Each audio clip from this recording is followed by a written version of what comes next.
मैं यीशु के नाम में अपने आप को, बदन जान रूह को खुदा तेरे पाक रूह के कंट्रोल में देता हूँ, और अपने बदन जान रूह को यीशु तेरे लहूल करने वाला दिल देना और इनकी तवज्जो खुदा। आमीन। आज हम खुदावंद के ज़िंदगी बख्श कलाम में से, मत्ती की अंजील में से खुदावंद के ज़िंदगी बख्श कलाम को सुनेंगे, और जिस मसीह पर हम ईमान रखते हैं, जिस खुदावंद पर ईमान रखते हैं, आज उसके मुंह के कहे हुए अल्फाजों को हम सुनेंगे। सब बोले आमीन। अब मेरे पीछे बोले, और फौरन, सब मेरे पीछे बोले, और फौरन उन दिनों की मुसीबत के बाद सूरज तारीक हो जाएगा और चांद अपनी रोशनी ना देगा, और सितारे आसमान से गिराए जाएंगे, और आसमान की कुव्वतें हिलाई जाएंगी। आमीन।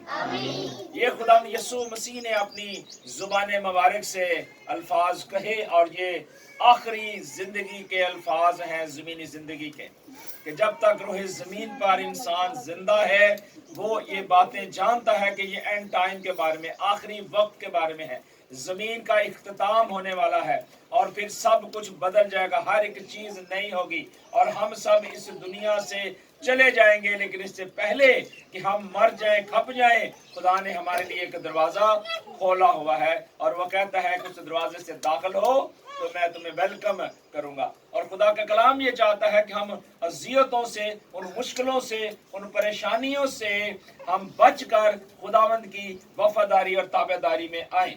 और यहाँ खुदा यीशु मसीह ने मत्ती 24 बाब और उसकी 29 आयत में कहा कि फौरन उन दिनों की मुसीबत के बाद सूरज तारीक हो जाएगा।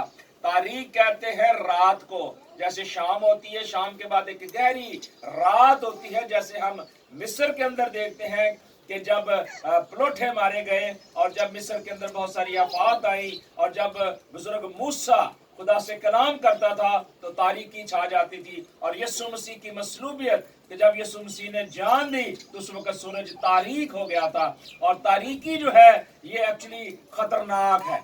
अगर हमारी जिंदगी के अंदर भी तारीकी है, अगर आज तक हमने उस तारीकी को गौर से समझा होता तो आज हमारी जिंदगी के अंदर गुनाह ना होता। क्योंकि तारीकी जो है वो हमें अंधेरों और गढ़ों में ले जाती है जहां हमें उम्मीद की कोई चीज नजर नहीं आती। और खुदा का कलाम ये कहता है कि उस वक्त एक ऐसी रात होगी कि जो किसी को कोई देख ना सकेगा। हम खुदावंद का शुक्र करते हैं कि उसने हमें देखने के लिए खूबसूरत आंखें दी हैं, कि आज हम अपनी आंखों से इन खूबसूरतियों को, खूबसूरत खेतों को, अपने अजीजों को, रिश्तेदारों को देखते हैं। हमें खुदावंद का शुक्र करना है। और खुदा का कलाम कहता है कि जो है चांद है, जो अपनी रोशनी उसके पास है, वो खो जाएगी, वो खत्म हो जाएगी और वो चली जाएगी। और